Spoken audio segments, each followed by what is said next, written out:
sent to the assessee, it can also generate the refund, or there might be no change in the income so filed in the return, or additional payment may also be asked under this intimation. So the catch here is the blue arrows that is being shown in the PPT is the course of action that is being taken by the department, and the red arrows which is shown in the PPT is the course of action that is being taken by the assessee or for the assessee. And the second process is after the return, the intimation is being given to the assessee. The assessee aggrieved by the intimation so passed by the income tax can make an appeal to the CIT with regard to the same. After the income so filed by the assessee can be assessed or reassessed under section 143(3), 144 or 147. So 143(3) talks about scrutiny assessment, 144 talks about best judgment assessment, and 147 talks about income escaping assessment. We will be studying about these assessments in brief in the later slides. After this, even if the return is not filed by the assessee, the income can be assessed or reassessed for the previous year by the department itself suo motu. If the assessee is aggrieved by the income so assessed or reassessed under these section, then assessee can make an appeal to the CIT, which can further the orders so passed by the CIT is further appealable to ITATE under section 253. The department can also file against the order of CIT to ITATE. So this course of action can be taken by both the department and the assessee. So there is this panel which is constituted under section 144C called dispute resolution panel, which is set up to resolve the certain specified disputes. Application of the same to DRP is made by the assessee itself, and the orders of passed by the DRP is appealable to ITATE only by the assessee. And no CIT appeal can be made in this case. Appeal made by the order passed by the ITATE is further appealable to High Court, both by the department and by the assessee, and the appeal can be made with respect to the question of law only, not with respect to the question of fact. Appeal of order passed by the High Court can be made in front of the Supreme Court under section 261.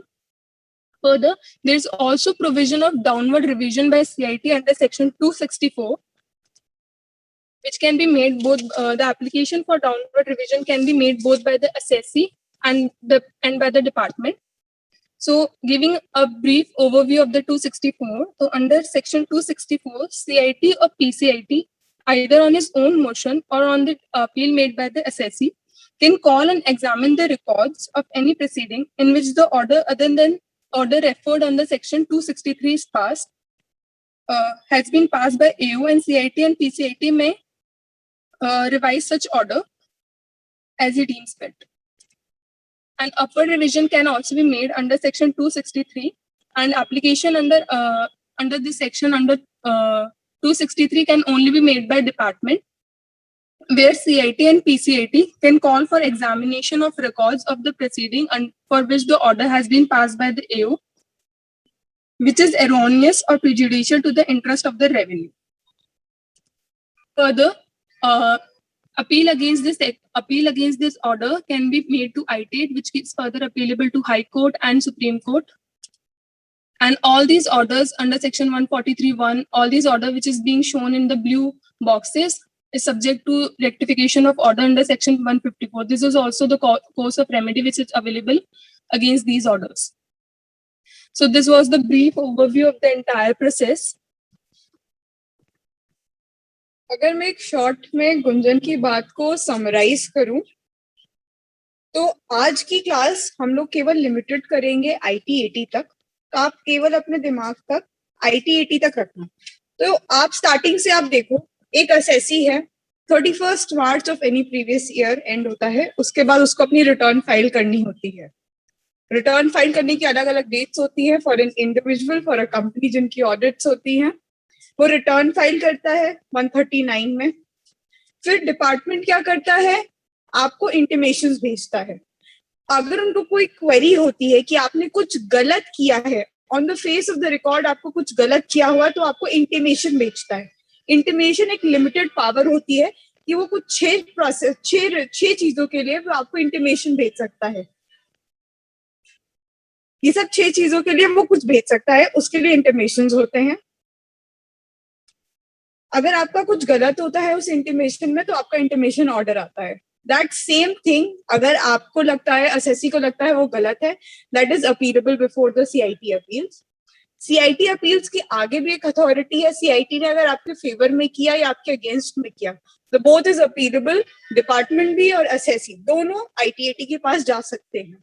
ITAT वही चीज आपके favour में या आपके against जा सकता है, and further ये चीज आप सुप्रीम कोर्ट और हाई कोर्ट तक ले जा सकते हो।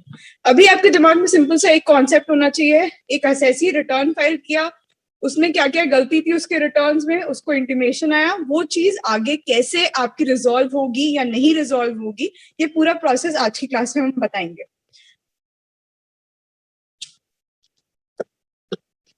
So the topics that will be covered in today's class, like ma'am said, are return filing process, intimation, scrutiny assessment, self-assessment, best judgment assessment under section 144, faceless appeals, faceless assessment, CIT and ITAT appeals.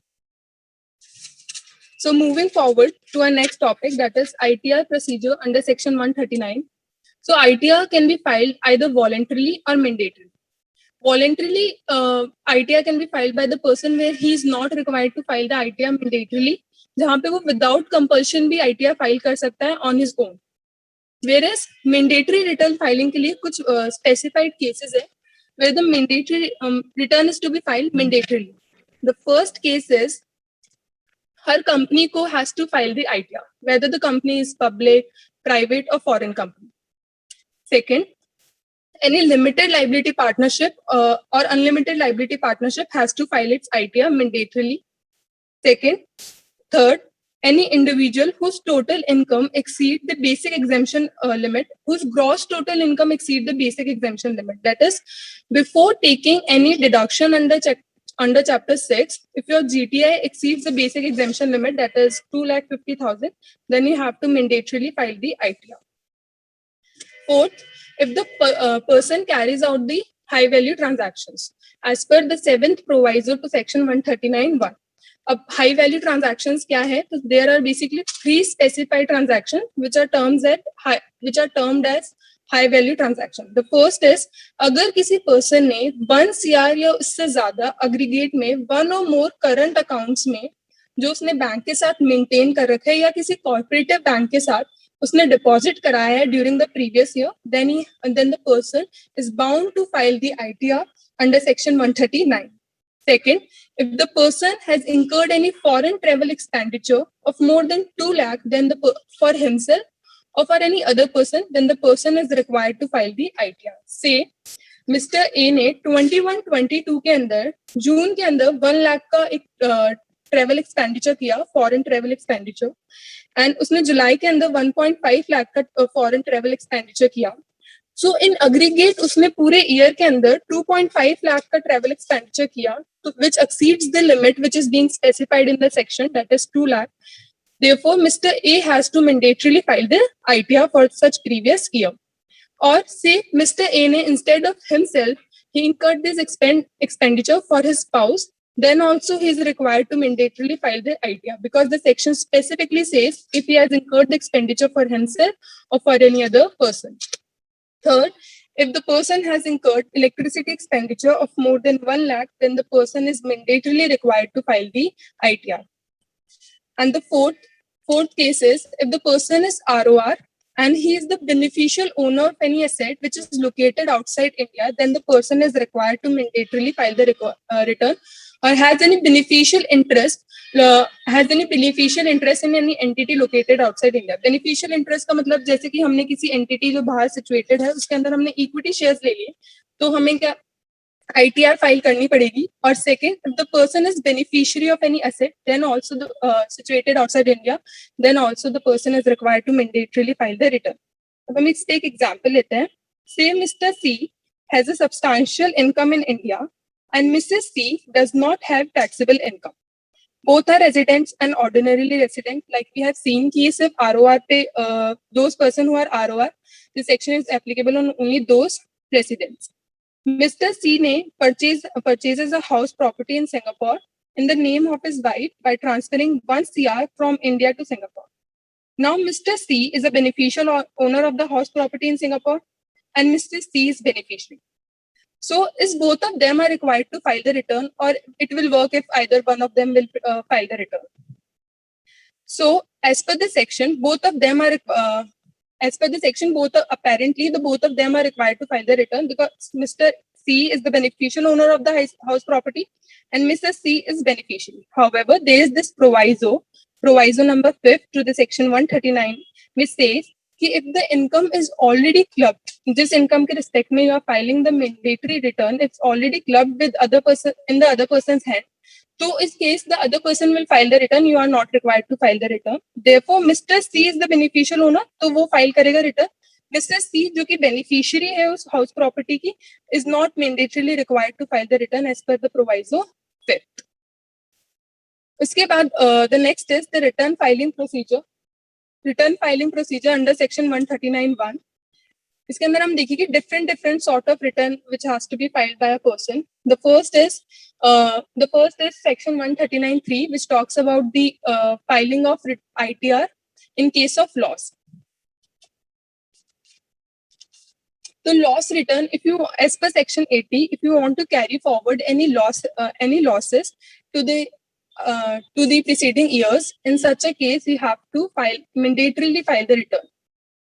अब कौन से losses की यहाँ पे बात है? The PGBP losses, capital losses, or losses from owning and maintaining race horses. So in such a case, उन सभी cases में, if you want to carry forward such losses, so as per section 80 of the Act, you have to mandatorily file the return within the due time, which is being specified under section 139. If you file the return after the due date, you cannot carry forward such losses. The जो losses यहाँ पे cover है वो है PGBP losses, capital losses, losses from owning and maintaining horses. और उसके अलावा losses under the head of house property और unabsorbed depreciation under 32 उसके लिए कोई भी mandatory requirement नहीं है that you have to file the return. So such losses, therefore, such losses which is incurred under the head house property and the unabsorbed depreciation can be carried forward even without filing the return. Secondly, loss can be set off with the income but cannot be carried forward as per this section.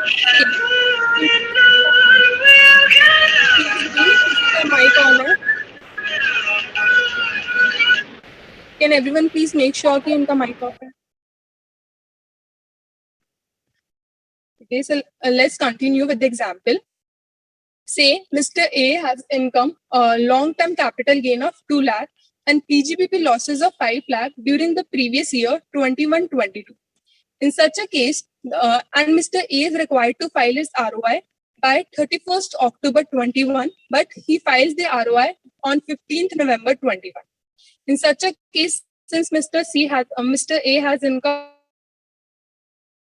of a long-term capital gain of 2 and losses of 5 lakh, he can set off the losses to the extent of 2 lakh with LTCG income, but cannot carry forward the losses of remaining losses of 3 lakh for the next years. Because he has filed the return after the due date, which was 31st October, and he filed the return on 15th November.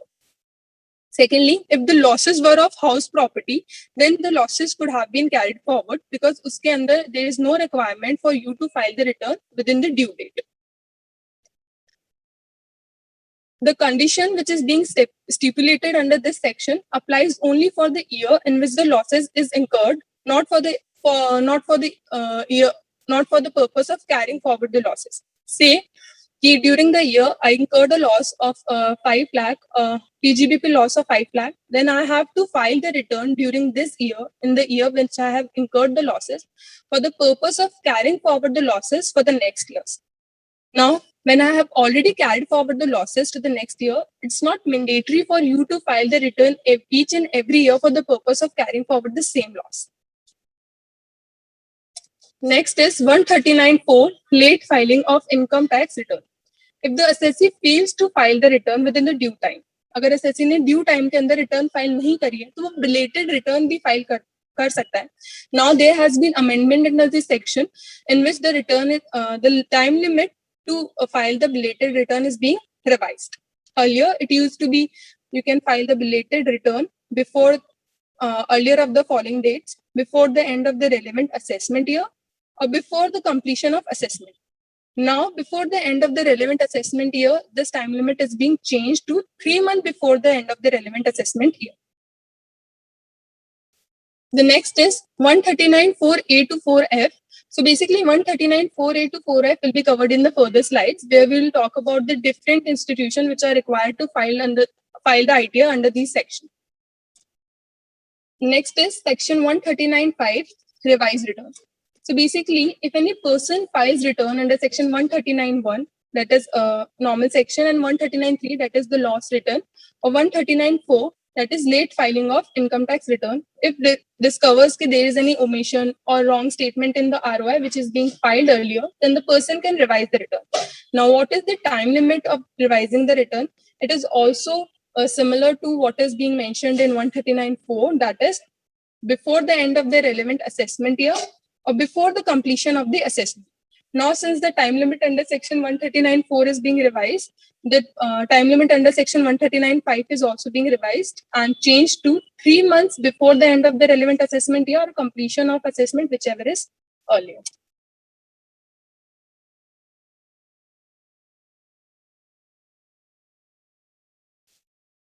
So I would like to ask a question that what is the revised time limit for the purpose of section 139.5? So if anyone is interested, who would like to answer? Nikhil Saraf. Nikhil Saraf, are you in class?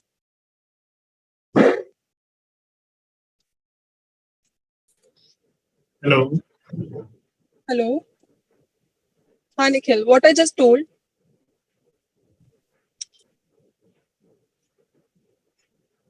Sorry, this Hello. one I missed. Okay. Anyone else? Mohit Gidwani.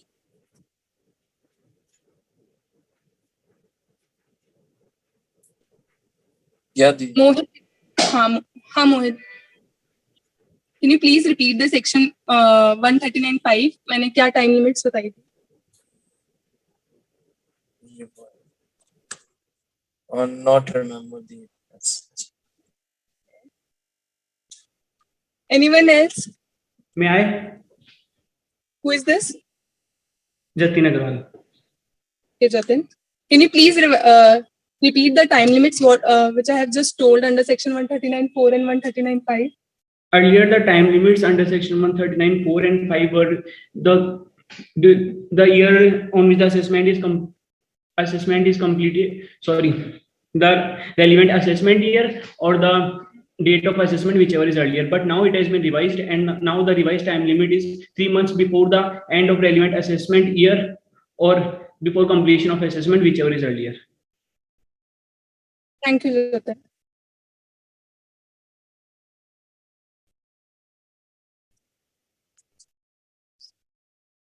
So let me give you a brief overview again of all the sections. So 139.3 के अंदर हम loss return file करते हैं, जहां पे if you want to carry forward the losses of CGBP, capital losses or owing and maintaining losses, तो आपको loss return file करनी पड़ेगी, otherwise you can't carry forward the losses to the next years. Or house property के losses and unabsorbed depreciation is not covered here. Secondly, belated return. Belated return, कोई भी person who has not filed the return can file the return belatedly. और उसके लिए भी time limit हो गई है before completion of the assessment year और 3 months before end of the relevant assessment year, whichever is earlier. 139.4a to 4f will be covered in the further slides, where IT has to be filed by the different institutions under the different sections. 139.5 revised return.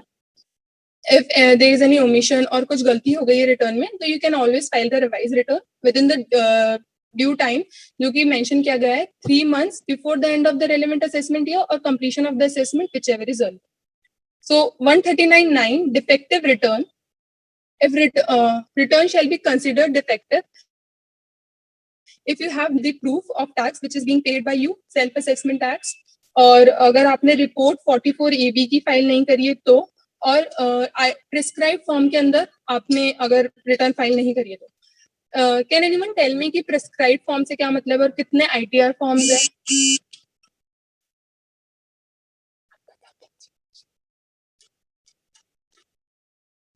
कितने ITR forms हैं होते, मतलब types of ITR forms? Akshita Jain. Hello. Akshita. Form 3CB, 3CC and 3CD. ये tax audit के forms होते हैं. ITR, types of ITR. Didi, I don't know. Anyone else?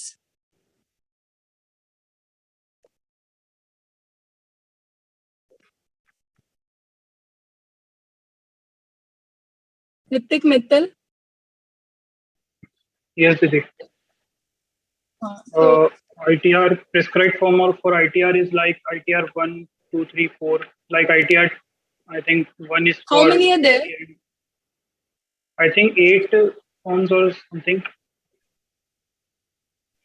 8 I forms. don't know. 8 ITR 5 तक तो मैंने देखा है. ITR 6, 7, 8 भी है I think. उसके आगे पता Basically, नहीं there are और कोई 7 ITR. forms. 7 forms. 7 forms. हाँ. ITR 1, 2, 3, 4, 5, 6, and 7. 7. Okay. So if So ITR. so, Thank you. ठीक है Hrithik. So coming back to the topic, defective return. If the return is treated as defective, AO shall intimate the defect to the assessee and assessee shall rectify the same within 15 days. Otherwise, return will be deemed as void ab initio. Now there are some case laws. So the first issue that was being discussed under the case law East Asiatic Company India Private Limited was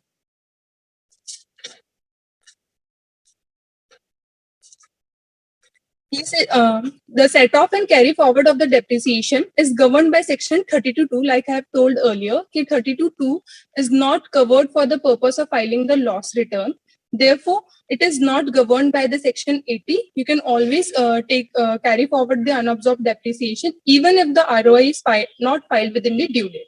So this was the case which was being dealt under this case law. So the crux of the case is unabsorbed depreciation can be carried forward even if the ROI is not filed within the due date. Second issue which was being discussed in the case law CIT versus Haryana Hotels Limited, Punjab and Haryana, was that unabsorbed depreciation can be carried forward even if you have not filed the ROI at all. So this is similar to the issue 1. So the crux of the case is unabsorbed depreciation can be carried forward even if the ROI is not filed by the assessee. The issue number 3 that was being dealt under the case law Dhampur Sugar Mills Limited was that the revised return substitutes the original return from the date the original return was filed. मतलब revised return original return को हर manner में substitute कर देता है from the date the original return was filed. से एक example लेते हैं कि the person filed the ROI. The person is required to file the ROI by 31st July. और उसने ROI फाइल किया and he claimed the losses of rupees 7 lakh in the ROI. फिर after that he revised the return on 31st 12 को उसने December को he revised the return and increased the losses to the extent of 9 lakh. अब apparently देखकर तो ये लगेगा कि since he has filed the revised return after the due date, that is the 31st July, then he cannot take the carry forward the excess losses which he has claimed in the revised return to the extent of 3 lakh.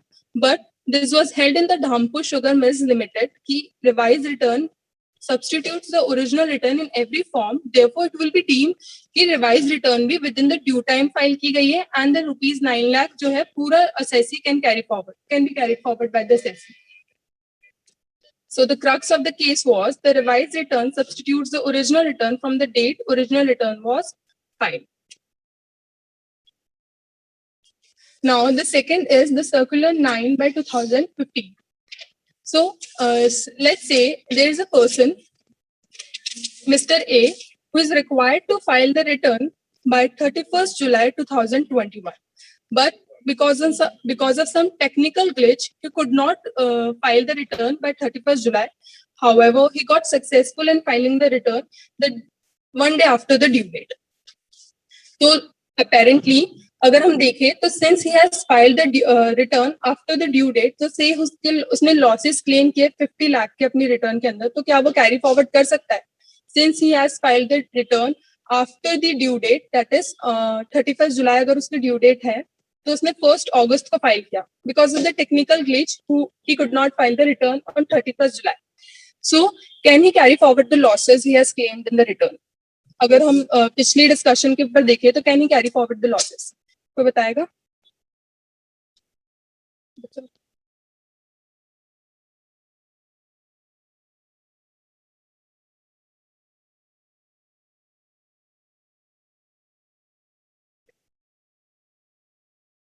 मुस्कान जैन. हाँ गुंजन, तो एक बार question repeat कर देना. the question is, Mr. A could not file the ROI up to due date because of some technical glitch. However, he got successful to file the same on the day after the due date under section 139(1). He claimed the losses of 50 lakh as per. Can he claim the losses since he has filed the return after the due date? इसमें ना monetary limits होती है, मतलब CBDT के पास ये power होती है कि आप मतलब उनको एप्लीकेशन कर सकते हो. मॉनेटरी लिमिट्स के अकॉर्डिंग इसमें पावर्स बटी होती है. आप आईटीएटी के पास कर सकते हो, फिर आप सीबीडीटी के पास कर सकते हो अगर आपका ये कोई इशू होता है तो टेक्निकल एरर वाला, मतलब आप कैरी फॉरवर्ड कर पाओगे. हाँ.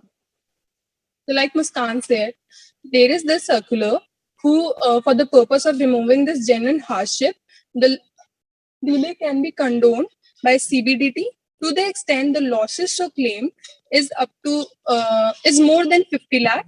If it is from 10 lakh to 50 lakh, it can be condoned by CCIT and PCCIT, that is Chief Commissioner of Income Tax and Principal Chief Commissioner of Income Tax.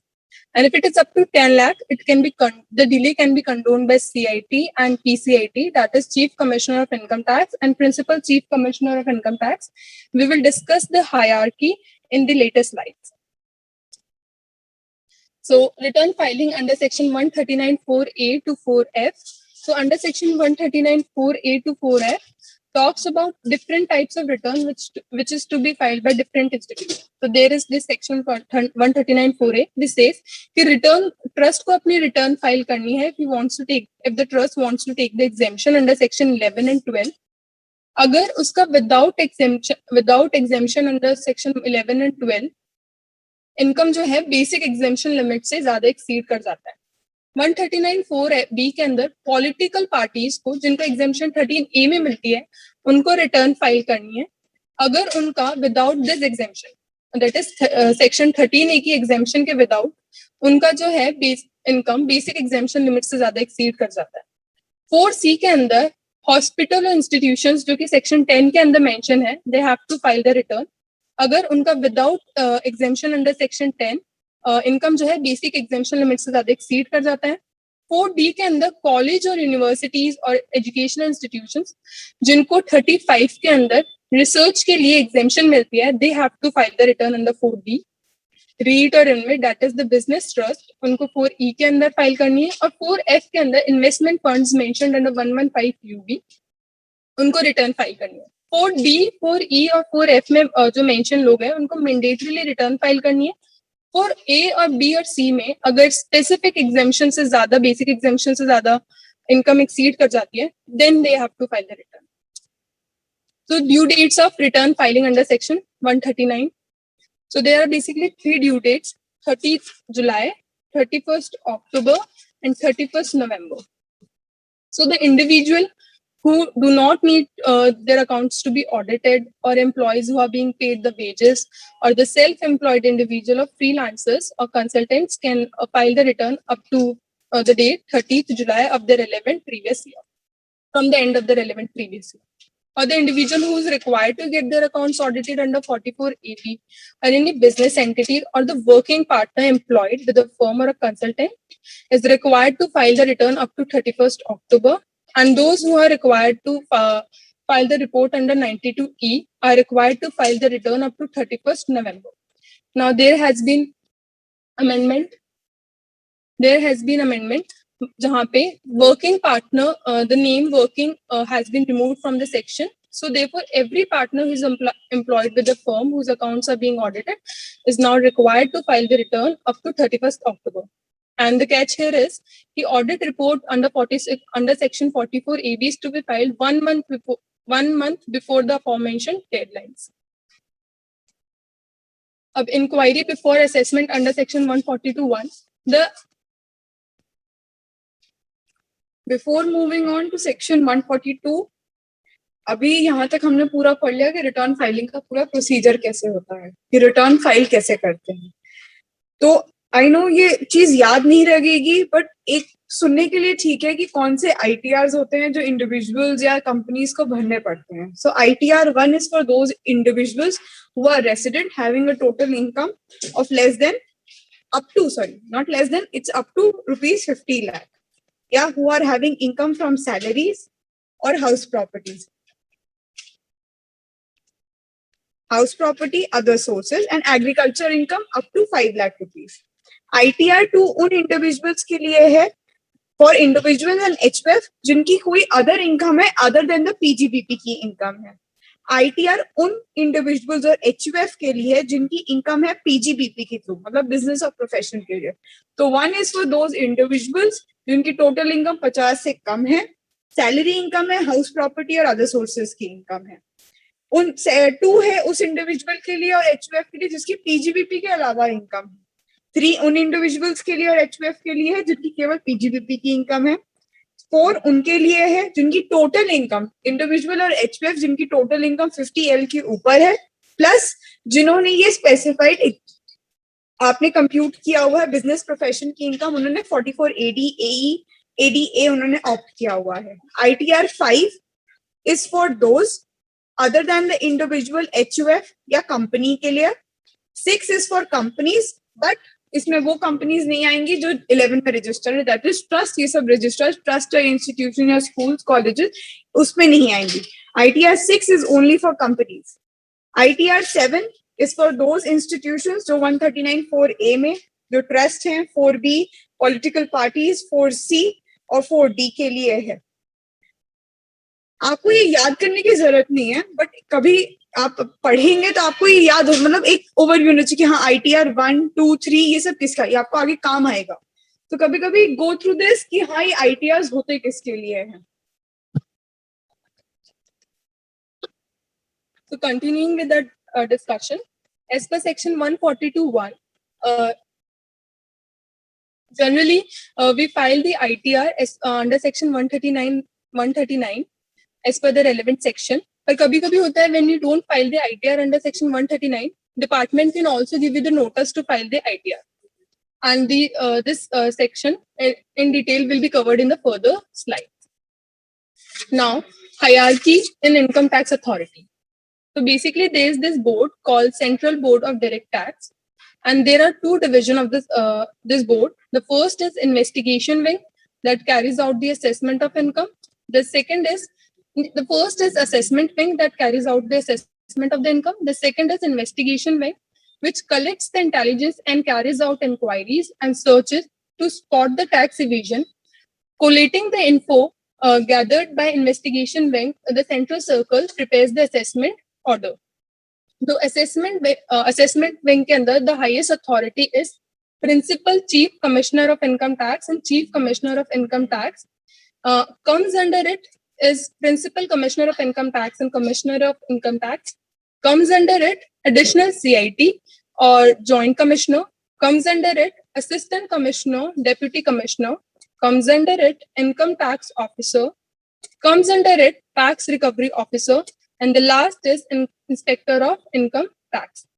Under investigation wing, the highest authority is Principal Director General of Income Tax also called PDGIT, and DGIT, that is Director General of Income Tax. Comes under it Principal Director of Income Tax and Director of Income Tax.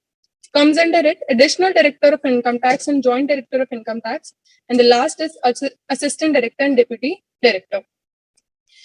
The three of these authorities, that is the Additional CIT and Joint Commissioner, Assistant Commissioner and Deputy Commissioner, and Income Tax Officer, is jointly called Assessing Officers, जो generally assessment carry out करता है. And in the further slides, when we will be referring to AO, it means कि Joint Commissioner, ACDC, and ITO. The second section is power to transfer the cases. So basically, CCIT and CIT can transfer the cases from one AO to another AO after giving the reasonable opportunity of being heard. However, if it is within the same city, town, or locality, there is no requirement to give opportunity of being heard. Say, AO from Jaipur transferred the case from AO to Jodhpur. Now, since all these assessments has become faceless, so this section has no relevance or have little relevance. So this is the end of the topic, our first topic, that is the return filing procedure. And after this, we will be taking a Q&A round of 5 questions.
So continuing with the first Q&A round, the question 1 is, Mr. A has filed the loss return for the previous year 1920 within the due date.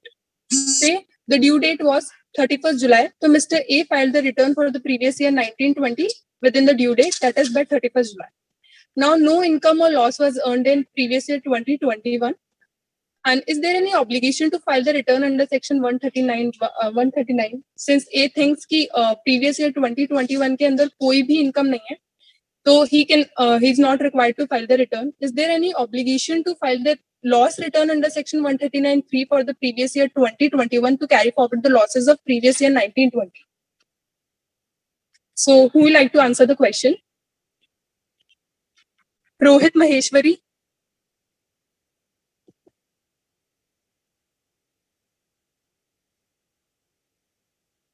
Rohit Maheshwari.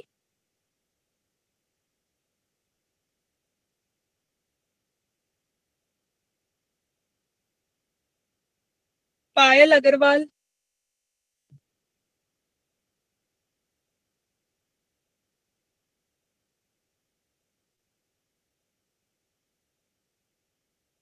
Madhav Mundra.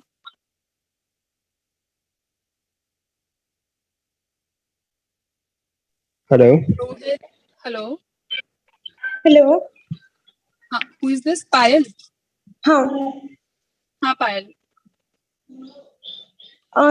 No, there is no obligation to file the return.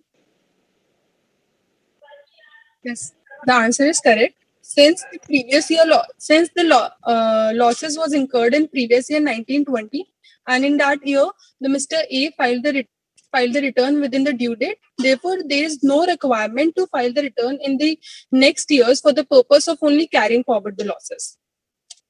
The second question is, Mr. Jayesh Mehta, जो कि एक ROR है, who has black money in India, transfer the black money to Mir Ali in Dubai to the tune of rupees 10 crore through Hawala transactions. Mr. Mir Ali creates a trust in Dubai whose beneficiary is Mr. Jayesh Mehta. Mr. Mir Ali transferred 10 crore to the trust in the Dubai as a donation, and trust buys bond of 10 crore. Mr. Jayesh Mehta is the sole beneficiary of this trust and he does not have any taxable income in India. Is Mr. Jayesh Mehta is required to file the ROI? So who would like to answer the question?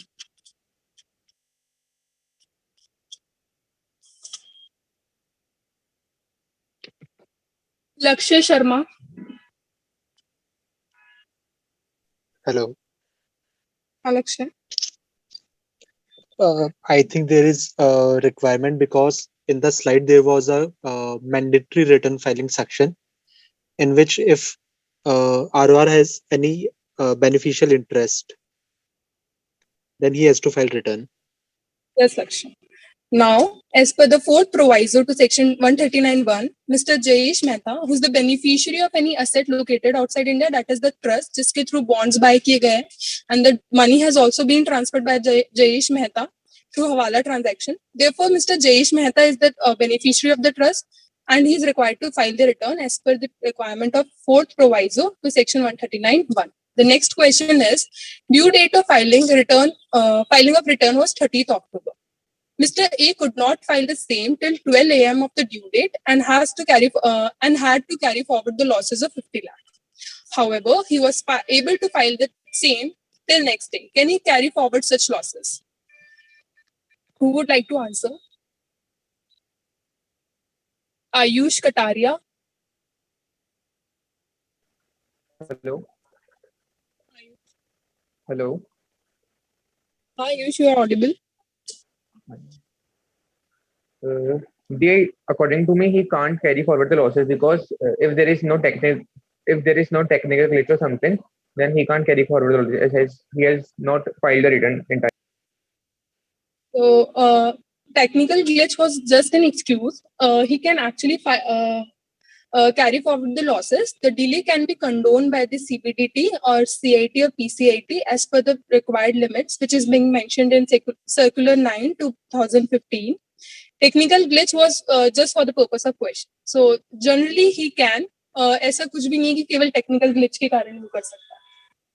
So yes, as per Circular 9 2015, due to genuine hardship, the word there is genuine hardship.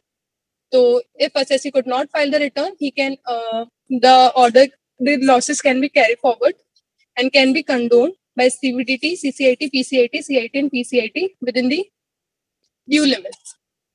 The question 4 is, for assessment year 21-22, the due date of ROIs was 31st/7/21, and the return was not filed up to 31st/7. The assessing officer issues a notice under section 142(1), and the assessee is asked to file ROI by 15/12/2021. The assessee files ROI by 13/12/2021, declaring a business loss of 2 lakh. The assessee files a revised return on 31st/12/2021, declaring a business loss of 6 lakh. Comment.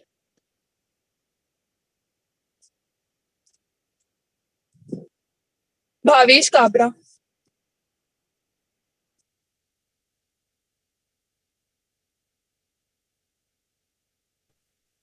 Hello. Hello. Bhavesh. According to me, the additional loss which he has specified in the revised return, he can claim the same because in case of revised return, it is deemed that it will be the date of revised return will be from the date of the original return. So he can claim the additional loss which of rupees 4 lakh also. So is the original return is filed within the due time?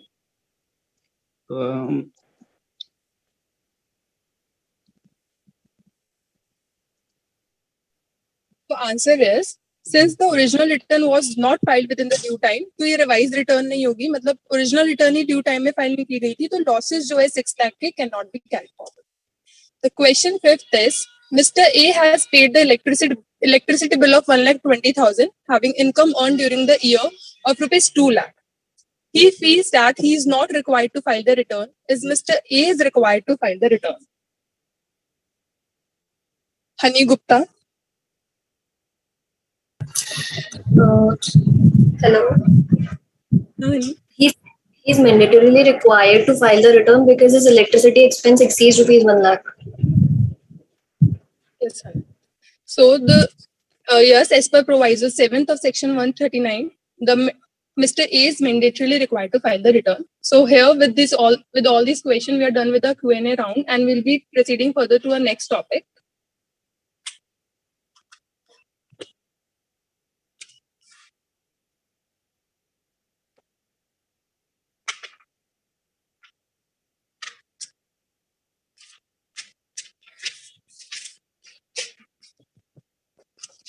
So the next topic is assessment procedure. So what is assessment? So basically assessment का मतलब होता है assessment and reassessment board, जहाँ पे जो income file की गई होती है एसएससी के थ्रू द एसएससी, वो या तो असेस होती है या रीअसेस होती है under the relevant section 143(1), 147 and 144. So basically the types of assessment here is summary assessment under section 143(1), scrutiny assessment under section 143(3), best judgment assessment under section 144, income-scaping assessment under section 147, and search assessment under section 153A. Now, as per the Finance Act 2021, the same has been merged. The search assessment under section 153A has been merged with the section 147, which will be covered in the next class. Now, next section is self-assessment under section 140A. So basically as per self assessment, जो SSC होता है उसको खुद से assess करके tax पे करना होता है कि उसकी टोटल इनकम पे कितना टैक्स बनता है, उसके अंदर उसने एडवांस टैक्स कितना पे कर दिया है, टीडीएस उसका कितना डिडक्ट हुआ है, उसका सैलरी में कितनी रिलीफ मिली है, डबल टैक्सेशन अवॉइडेंस एग्रीमेंट अगर कोई है किसी कंट्री के साथ तो उन परसेंट सेक्शन के अंदर उसे कितनी रिलीफ मिली है, उसको मैट की क्रेडिट का कितना रिलीफ मिलेगा, plus interest under section 244A, 234A, B, C plus late fee. This is the sum of the same is called self-assessment tax, which the assessee is required to file before the furnishing the return of income. Or proof is also to be attached, which is the challan. उसका challan identification number generate होता है, and if the tax is paid less than set, then the amounts of paid shall be first adjusted towards interest and then the balance towards the tax. Second is inquiry before assessment under section 142(1). So basically, if you have not filed the return under section 139, then in such a case, the department can issue the notice under section 142(1) for the three purposes. First of all, the department can ask you to file the return which you have not filed. Second, they can ask you to produce the documents, and the third, they can ask you to produce the working or the notes which is being desired by the payer. The second section is special audit under section 142(2). So basically, like you can see on the screen, the charts flows like this: the assessing officer on the direction of the PCIT, PCCIT, CIT, and CCIT can conduct the special audit, which should be conducted by a chartered accountant, which is nominated by PCCIT, CCIT, PCIT, and CIT. Now, when can assessing officer can demand for special audit? When he has doubt about the complexity of accounts, volume of accounts, doubt about the correctness of accounts, and multiplicity of transactions, etc. This next section is processing of return under section 143(1). So basically, like we have seen in the earlier chart, if you have filed the return, so 143(1) के अंदर CPC Bangalore आपके return को process करेगा, where अगर कोई arithmetical errors के कारण, अगर कोई आपने incorrect claim which is apparent on the record claim करा है, like you have claimed the 80C के losses अगर आपने claim किए हैं, और अगर आपने deduction 80C का claim किया है जिसके लिए आपने relevant डॉक्यूमेंट्स या प्रूफ नहीं दिए है, तो वो इनकरेक्ट क्लेम है जो कि रिकॉर्ड में अपेरेंट है, तो वो एडिशन कर सकता है आपके रिटर्न में, अर्थमेटिकल एरर के कारण कर सकता है।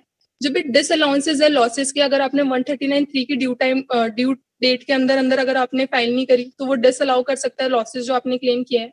वो डिसअलाउड कर सकता है एक्सपेंडिचर जो कि से ऑडिट रिपोर्ट के अंदर हमने 48(3) के अंदर डाले हैं पर वो हमने ऐड नहीं किए, तो वो डिसअलाउ कर सकता है।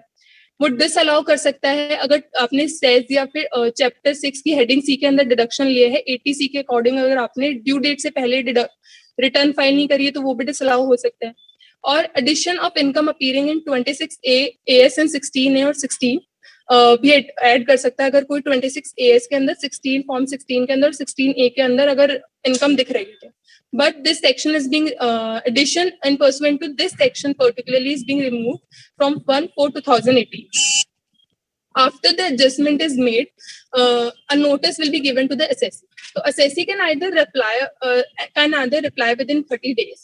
And if he does not reply, तो interest और fees के साथ लगाकर एक demand notice generate किया जाएगा जो कि assessee को दिया जाएगा. Then assessee has to pay the same. Demand notice कैसे generate होता है? Let's take an example of the same.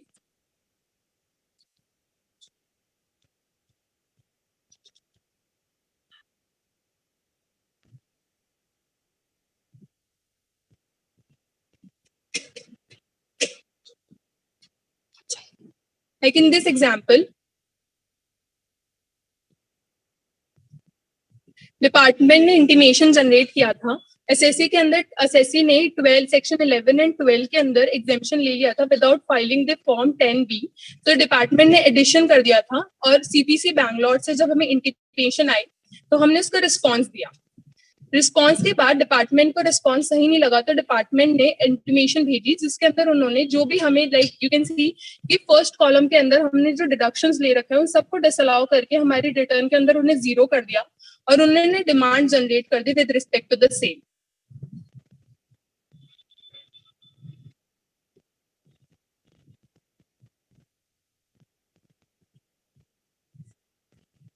Next is जो भी इंटीमेशन होती है वो नंबर पे आती है जो भी आपने सबमिट किया है या ईमेल पर आती है और इंटीमेशन के अगेंस्ट कोई भी एक्शन रिक्वायर्ड नहीं है अगर आईटीआर मैच करती है उनकी इंटीमेशन से जो कि सीपीसी से हमें मिली है. और अगर रिफंड जनरेट हुआ है then that would be credited in your bank account. अगर there is any revision required, then you can also always file the revised return under 139(5), correcting your mistakes which is being intimated to you under section 143(1). You can pay demand and file the response within 30 days, or you can file the rectification request under section 154, which will be covered later. Now, Harsha Somani will be taking the class from here on.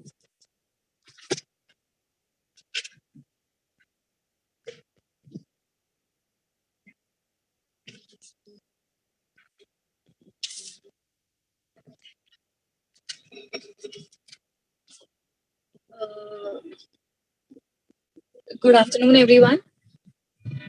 So,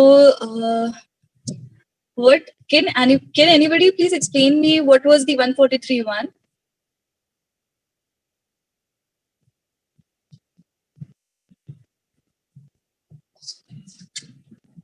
Vanshika?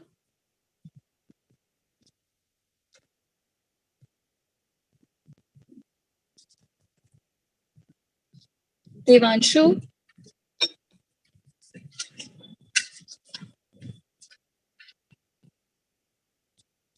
Shruti Jain?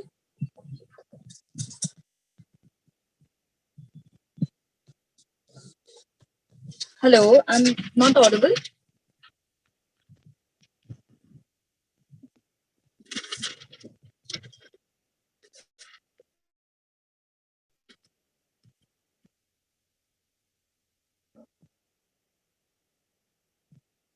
Vipul Garg?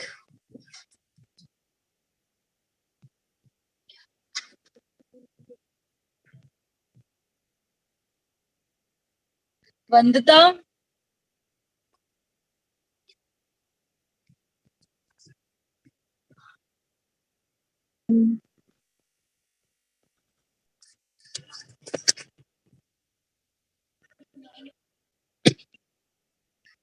I don't think anybody is paying attention in this class. I've taken out right now 6 names and nobody is responding. Hello? Yes, who's this? भैया अगर कोई respond नहीं करा तो मेरे ख्याल से class बंद कर देते हैं अब आगे से अपन.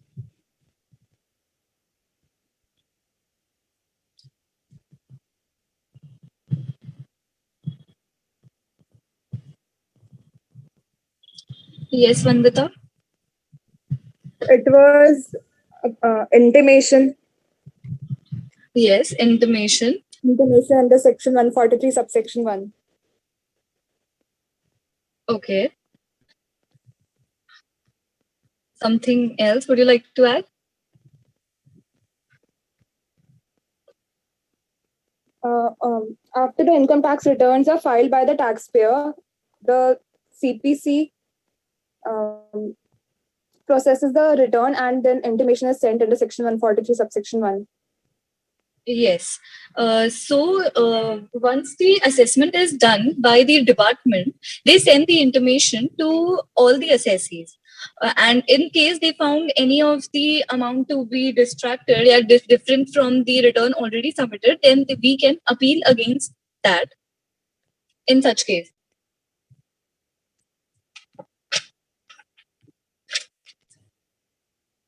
Okay, so after intimation received, department can now go for the scrutiny assessment. In case they want to be sure about that आपने कोई return को understate, आपने कोई income को understate किया है, या फिर आपने अपने losses जो है वो ज़्यादा claim कर लिए, या फिर आपने कोई tax in particular manner pay नहीं किया. तो इन सब चीजें के लिए इंश्योर होने के लिए डिपार्टमेंट 143 सबसेक्शन 2 के अंदर स्क्रूटनी असेसमेंट के अंदर नोटिस भेज सकता है. अगर वो सबसेक्शन के अंदर स्क्रूटनी असेसमेंट में नोटिस भेजता है, उसके बाद 142(1) के अंदर, जो कि हमने ऑलरेडी डिस्कस किया था, रिटर्न फाइल करने को करवा सकता है, या फिर वो आपसे कोई भी बुक्स या फिर आपके कोई भी डॉक्यूमेंट्स या अकाउंट्स वापस डिमांड कर सकता है in order to go for the further detailed processing. After that, we need to file a reply in against the 142(1) notice, and department will subsequently issue the draft assessment order or the show cause notice. In case of the draft assessment order, we need to again reply to that order, and finally, once the assessing officer is agreed with the reasons provided by us, he may pass the final assessment order. So, as mentioned, whenever a return is filed under subsection 139 or 142(1), the assessing officer, if has a doubt that you have understated any sort of income or has computed any excessive loss or has paid the income in any other manner, he may give the notice under section 143(2). And earlier, there is an amendment in this case. The time period for serving the notice under this section was 6 months from the end of the financial year in which the return is furnished. But now, this time limit has been revised to 3 months. Which indicates that 3 months के अंदर आपके पास notice department की तरफ से service हो जाना चाहिए. That doesn't mean कि आपको receive भी हो, but वहाँ से service हो जाना चाहिए. After that, 143(3) के अंदर scrutiny assessment होता है.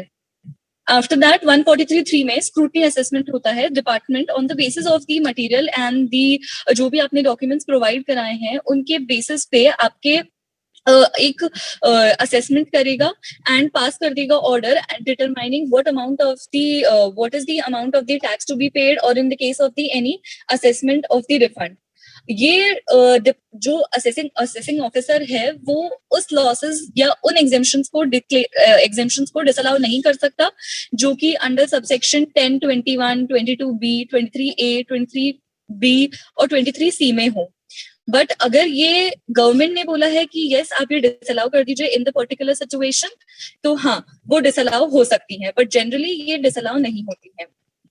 Time limit for passing this order, earlier it was 21 months, which was subsequently reduced to 18 months, which was subsequently reduced to 12 months, and now from this financial year it has been come down to 9 months.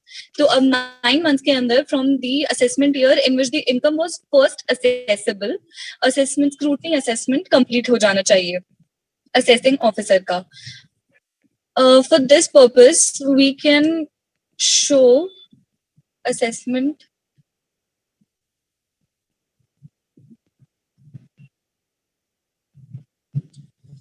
notice under section 143.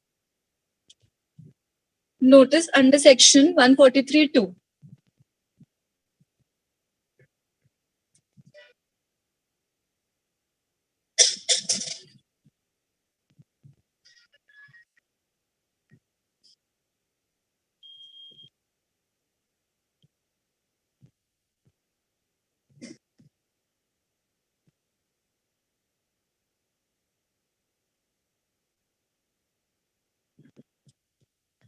Okay, so this is the notice which is received from the department, which clearly indicates what are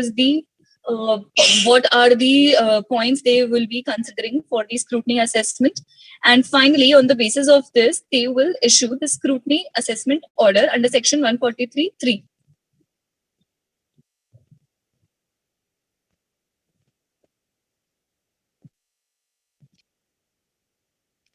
Okay, so this is how the scrutiny assessment.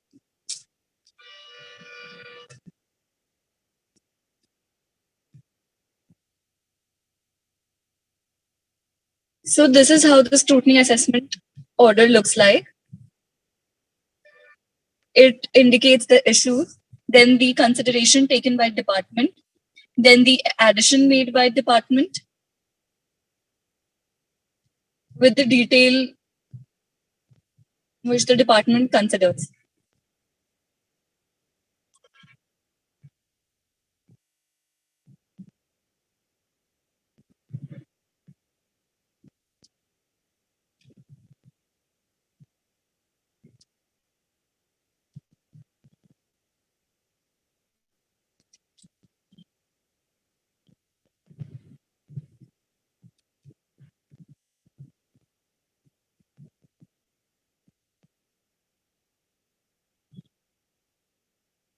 Scrutiny assessment can be done in two manners, either in the limited scrutiny or the complete scrutiny. In the case of the limited scrutiny, only particular area or the particular issue which is demanded by the assessing officer, we would be obliged to reply only on that matters.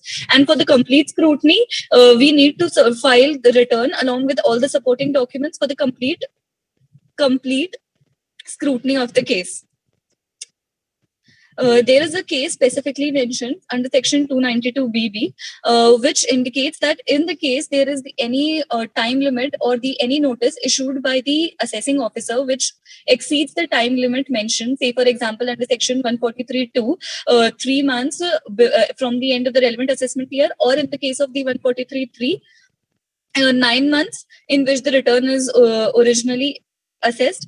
In such case, if the assessee cooperated even after being the notice, the time barred, then also the department and then also it would be considered that the notice is within the due date or the due time period, and the assessee cannot raise the objection in such manner later.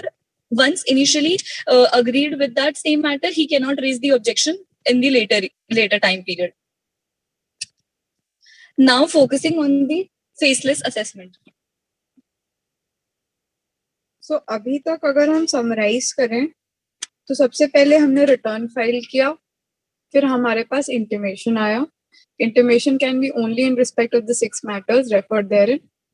आपने कोई loss on the face, आपने loss ज्यादा claim किया हुआ है, आपने कोई expenses जो आपका डिसअलाउ होना चाहिए था which is shown in the audit report but आपने क्लेम किया हुआ है उनसे रिलेटेड. आपने 26 AS में कोई इनकम शो की हुई है विच फ्रॉम फाइनेंशियल ईयर 18 अब वो रिमूव हो चुका है. जो इनकम आपने शो की है 26 AS में रिफ्लेक्ट हो रही है बट आपने अपने रिटर्न में नहीं दिखाई हुई है. उन 6 मैटर्स पे अगर कुछ होता था तो आपको डिपार्टमेंट वाले इंटीमेशन देते थे, वो एक इंटीमेशन ऑर्डर पास किया जाता था. बट जब उनको डिटेल में आपके बुक्स ऑफ अकाउंट्स ये सब चेक करने हैं, दे आर थिंग एनी कुछ डिफेक्ट्स नजर आ रहे हैं कि हाँ आपने बुक्स ऑफ अकाउंट्स गलत मेंटेन की हुई है, आपके बैंक में कुछ कैश डिपॉजिटेड है, ये कहाँ से आ रहा है, उनको डिटेल स्क्रूटनी करनी है, उनको देखना है कि ये चीजें कहाँ से आ रही, तो स्क्रूटनी असेसमेंट करते हैं. उसके लिए वो नोटिस देते हैं 143(2) में, वो आपसे इंक्वायरी करते हैं 142(1) में, आपसे रिटर्न मंगवाते हैं, आपसे फिर पे वो नोटिस भेजते हैं, वो आपसे डॉक्यूमेंट्स मांगते हैं पूरा डिटेल में कि क्या क्या डॉक्यूमेंट्स हैं जो हमें चाहिए, जिनको हमें देख के रियलाइज होगा कि आप एक्चुअली में प्रॉपर वर्किंग कर रहे हैं कि नहीं कर रहे हैं. If they are not satisfied with that they will pass the scrutiny order under section 143(3). वो डिटेल में होता है. It starts with the line the case is selected for complete scrutiny or it is selected on these matters. Limited scrutiny word नहीं mention होता है, वो केवल इतना limited scrutiny में वो इतना mention करते हैं this case is selected for these 2 matters. Like this case is selected for in respect of the opening WPDV or in relation to the addition on the fixed assets or on the cash deposited. Limited complete scrutiny में वो पूरा mention करते हैं. This case is selected for the complete scrutiny of the assessment. वो सारी चीजें उसमें assess करते हैं. हम आपको पॉइंट्स रेस करते हैं, हम इस चीजों में 3-4 चीजें हैं जिसमें हम ऑब्जेक्शन रेस कर रहे हैं, वो हमारे सारे रिप्लाईज कंसिडर करते हैं. if they think that all the things are properly accounted for, they will not make an addition. if the same is not accepted by them, वो अपने लास्ट में एडिशन बनाते हैं, वो एक टेबल बनाते हैं कि आपने रिटर्न इतने की फाइल की, सपोज 1 लाख की रिटर्न फाइल की, बट हमारी तरफ से इस सेक्शन में अंडर सेक्शन 68 और under any other section, under section 43, under any other section आपको ये एडिशन होना चाहिए, तो वो ऐड कर देते कि आपकी इतनी इनकम और असेस होनी चाहिए थी, तो टोटल असेस्ड इनकम वो निकालते हैं. स्क्रूटनी असेसमेंट के साथ वो अपना पेनल्टी भी निकालते हैं कि अगर आपने अंडर रिपोर्टिंग की है, मिस रिपोर्टिंग की है, आपने कुछ फैक्चुअली इनकरेक्ट निकाला, तो अलग से आपका पेनल्टी ऑर्डर भी इशू करते हैं. तो ये बहुत लंबा प्रोसेस होता है. And the same further goes on till CIT, then ITAT, then it goes on further as and on it proceeds. तो आपको अभी बेसिकली मुझे पता है आपको ये पूरा डिटेल में अभी नहीं समझ में आएगा, आपने प्रैक्टिकली देखा नहीं, बट आप एक ओवरव्यू रखिए कि एक एसएससी को how it goes from the return filing till the last date, कि वो कैसे प्रूव करता है या कैसे वो नहीं प्रूव कर पाता है कि हमने जो अपनी रिटर्न फाइल की है एकदम करेक्ट है, एप्ट है, हमने पूरी बुक्स ऑफ अकाउंट्स हमने अपनी सही मेंटेन की है कि नहीं की है. Now moving on to the faceless assessment. So faceless assessment basically is the elimination of the human interface. Initially जो AO और assessee के बीच में direct connection होता था and there were chances of the corruption. This main aim of the faceless assessment is to remove the human interface between the taxpayer and the income tax department. This scheme lays down the procedure to carry out the faceless assessment through the electronic mode. From E-assessment होने के करने के लिए electronic mode के through ये transfer होता है. Initially, सारे notices from the assessing officer like 143.2, 142.1 were transferred to the assessee, and in the response of which was filed by the assessee to the assessing officer. Now there is an interface between the taxpayer and the assessing officer, which is the National Faceless Assessment Center. National Faceless Assessment Center governs all the activities of the transferring of these documents from the taxpayer to the assessing officer, or from receiving the responses, or transferring any of the order to the assessee. All these are carried by the main head, National Faceless Assessment Center. Now, for understanding a little better, we will go for the hierarchy. Okay, so National Faceless Center is on the topmost. It is the regional. So, followed by the Regional Faceless Assessment Center. Regional Faceless Assessment Center में 4 units होती हैं: Assessment Unit, Verification Unit, Technical Unit और Review Unit. Assessment Unit का main area of वो होता है to do the assessment, और 143.1 और 143.2, 143.3 ये सब होता है. वेरिफिकेशन यूनिट, अगर असेसिंग ऑफिसर को लगता है कि कोई भी आपके पास ऐसे ट्रांजैक्शंस हैं या फिर किसी भी ऐसे वेंडर से आपका ट्रांजैक्शन है जिसके लिए वेरिफिकेशन करना है, like the notice under section 133, तो वो वेरिफिकेशन यूनिट करती है. अगर किसी भी चीज पे टेक्निकल व्यू लेना है, like the interpretation of the law, या फिर कुछ भी टेक्निकल जानना है reference to the valuation officer, तो वो टेक्निकल यूनिट करती है. और लास्ट के अंदर जब order finally about to be passed होता है, तो असेसमेंट यूनिट और कि अगर व्यूज में कुछ डिफरेंस होता है as compared to that of the assessee, and he is not satisfied with the answers given by the assessee, he may transfer the case to the review unit, and review unit will finally review the exact matter, detailed matter, and then the order will be passed. So for into this, we can look for the brief detail.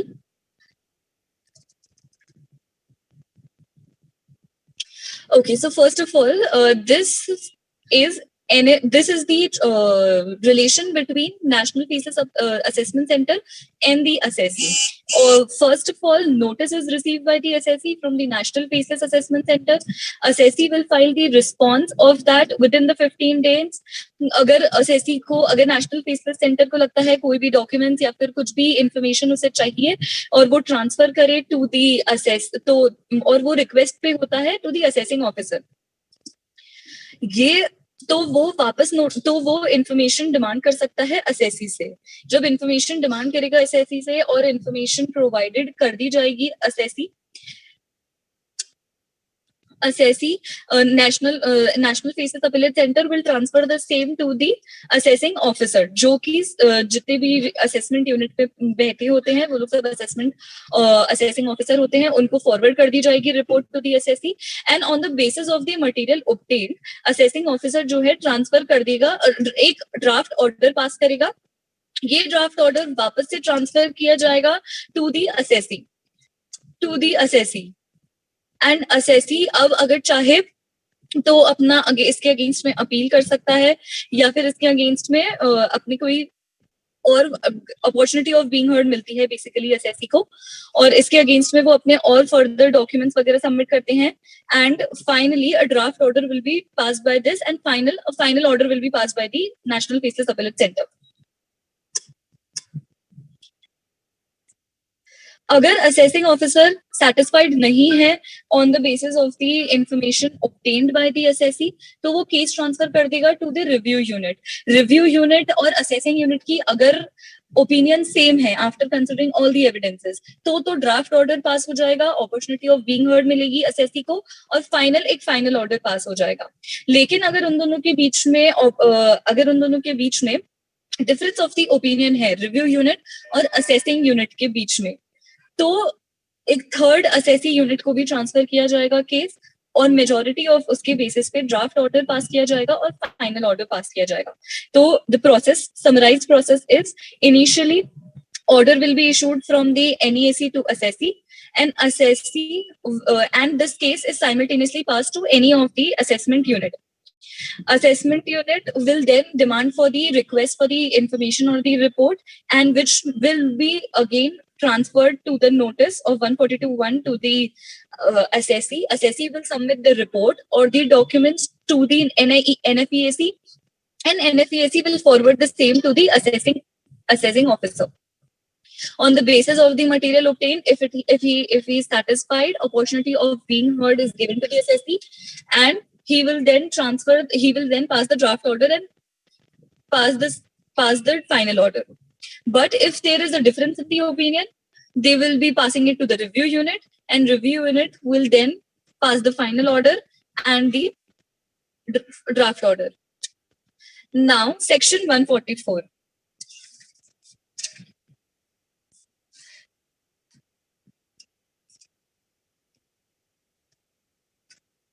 So any buddy has any question about 143.3 or 143.2? Any doubts regarding the section?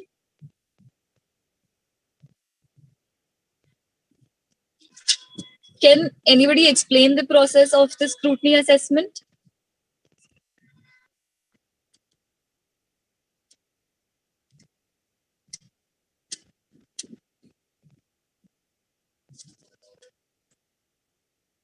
Mansi?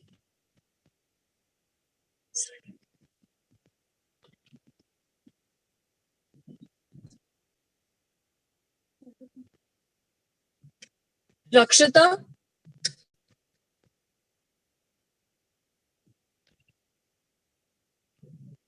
Abhinav?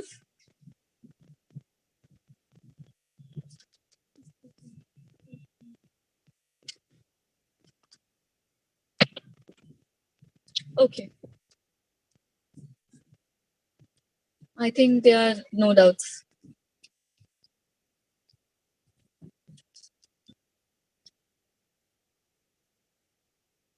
Mansi, Rakshita, Abhinav, are you present in the class?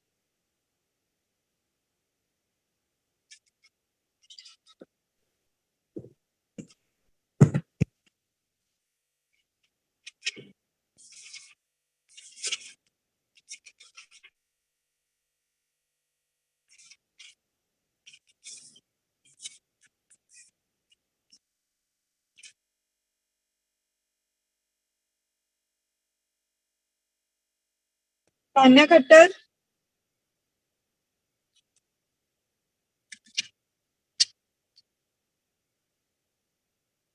Yes, Dee. Can you please Hello. explain me the process? Hello, who's this? Haha. Who's this? Tanya only. Okay, so please explain me the process of the scrutiny assessment. Yeah. So this process starts in section 143, subsection 2, and this in which the assessing officer sends us a notice of scrutiny. After he can send the notice in 3 cases: if there is any understated income, or over excess losses, or in case we have some underpaid taxes. And after sending the notice, he goes on with scrutiny assessment in section 143, in which, based on the documents sent by us in our return of income, he calculates our revised income. Okay, very good. Thank you. Okay, so next is the best judgment assessment. अगर आपने अपनी return time पे file नहीं की, या फिर आपने कोई बुक्स ऑफ द अकाउंट्स भेजे जो कि रिलायबल नहीं लगे असेसिंग ऑफिसर को, या फिर आप अपने किसी भी रिक्वायरमेंट को कंप्लाई करने से रह गए, लाइक सेक्शन 142(1) या 142(2)A, या फिर नोटिस ऑफ द सेक्शन 143(2), तो उन सब केसेस में department will issue the show cause notice as to why the assessment of the income should be done under the section 144. That is the best judgment assessment. In this case, assessing officer, on the basis of the information and the material available to him, will make the best judgment of your income and will send the show cause notice to you. तो इसमें अगर आपने कोई cooperation नहीं किया तो department अपने हिसाब से on the basis of the information available to him will pass the show cause notice of why the best judgment should not be done. Best judgment की कंडीशंस अगर सेटिस्फाई नहीं होती हैं तो शो कॉज नोटिस आ जाता है. Show cause notice के against में आपके पास रीजन टू बिलीव हो, अगर असेसिंग ऑफिसर के पास assessing officer is not satisfied by the arguments of the tax payer and he has a reason to believe that the case demands the best judgment, then he will carry out the best judgment according to his knowledge. But there is only one exception of the best judgment assessment, that is जब notice under section 142(1) issue हो चुका है, मतलब already assessing officer ने issue कर चुका है notice for the filing of the return or for the notice or for the books or the documents. उस केस में अगर आपने cooperate नहीं किया तो directly best judgment हो जाएगा. But in the other cases 143(2) के अंदर जब notice मिलेगा तो उसके बाद आपको opportunity of being heard मिलेगी, उसके बाद आपका बेस्ट जजमेंट असेसमेंट हो पाएगा. तो in all the cases best judgment assessment करने के लिए एक अपॉर्चुनिटी ऑफ बीइंग हर्ड मिलेगी, but except in the case where the already notice issue हो गया हो अंडर सेक्शन 142(1). अब डिस्प्यूट रेजोल्यूशन पैनल एक ऐसी पैनल स्टैब्लिश किया गया है अंडर सेक्शन 144C, जिसके अंदर basically for the benefit of the two types of the assessee, एक जिनका नॉन रेसिडेंट है और फॉरेन कंपनी है जिनकी, या फिर वो जो कि अंडर सेक्शन 92CA में ट्रांसफर प्राइसिंग का बेनिफिट या फिर ट्रांसफर प्राइसिंग के अंदर उनकी इनकम टैक्स होती है अंडर सेक्शन 92CA. इसके अंदर प्रोसेस होता है, सबसे पहले assessing officer will forward the draft copy of the order to the assessee को रिप्लाई करना होगा within the period of 30 days. Assessee can either accept the allegations raised by the AO in the order और can file an objection to that to the DRP. In the case specifically of for the non-resident or the foreign company, they will file their objections to the DRP. DRP will issue the directions within the 9 months from the end of the month in which the draft order was received by the assessee. Final order will be passed within the end of the 1 month from in which the direction was received by the DRP. So total 10 month के बाद में जिसके अंदर draft copy of order मिला था उसके अंदर ये मैटर DRP जो है सॉल्व कर देगी और फाइनली आपके पास फाइनल ऑर्डर आ जाएगा. अगर डायरेक्टली एक्सेप्ट कर देता है एसएससी तो 1 month के अंदर आपके पास ऑर्डर आ जाएगा. देन फाइनल लास्ट के अंदर ये वाला जो ऑर्डर ऑफ द डीआरपी होता है ये सिर्फ और सिर्फ अपीलेबल इन दी आईटैट होता है. इसके लिए आप सीआईटी में अपील नहीं कर सकते. ओके, अब दो miscellaneous issues हैं. First of all, 145A, method of the accounting. In the method of the accounting basically indicates the valuation of the inventory or the method in which the account is done. Accounting is made either in the mercantile or in the cash basis. The manner in which the purchase and the sale is being performed by the assessee, which includes कि आपको सारे type के taxes, cess वगैरह सब कुछ add करना होता है for the purchase, और वो सब है.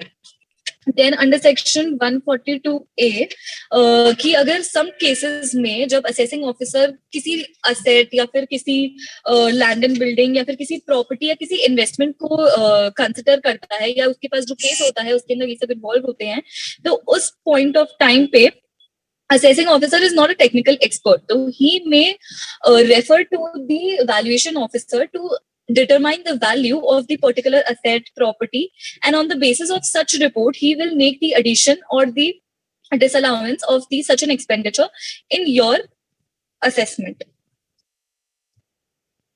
So here is the end of the assessment proceedings. In case anybody has any questions regarding best judgment assessment or faceless assessment, they can ask.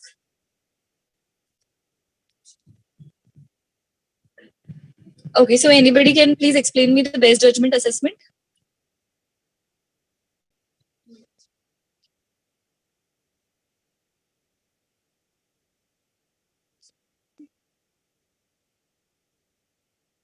Apurva Gupta.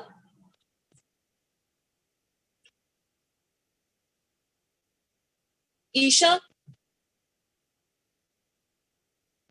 Naman Sanghi.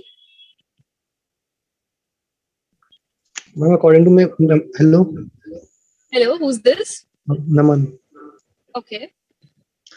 Ma'am according to मैं best judgment assessment तब कर सकते हैं जबकि ना अगर है ना अपन अगर नोटिस है ना असेसिंग ऑफिसर ने अपन को नोटिस सर्व कर दिया हो या फिर अगर 142(1) में अगर अपन को नोटिस सर्व किया है तो अपन को डायरेक्टली ना बेस्ट जजमेंट असेसमेंट हो जाएगा अपना, अगर है ना असेसी कोऑपरेट नहीं करता और ना उसको कोई अपॉर्चुनिटी ऑफ बीइंग हर्ड भी नहीं दी जाएगी. लेकिन अदर केसेस में अगर है ना कोई और ना जैसे स्क्रूटनी असेसमेंट ऑर्डर में अपन को है ना मिला है अपन को इन्फॉर्मेशन कुछ फाइल करनी है, डॉक्यूमेंट फाइल करनी है, लेकिन असेसी ने कोऑपरेट नहीं किया तो है ना उसमें बेस्ट जजमेंट असेसमेंट है ना कर सकता है, असेसिंग ऑफिसर है best judgment assessment order pass कर सकता है. हाँ, तो आपको अपॉर्चुनिटी ऑफ बीइंग हर्ड सारे केसेस में मिलेगी एक्सेप्ट द केस जहाँ पे नोटिस अंडर सेक्शन 142(1) अगर असेसिंग ऑफिसर ने इशू कर दिया हो. Okay, so now question and answer round.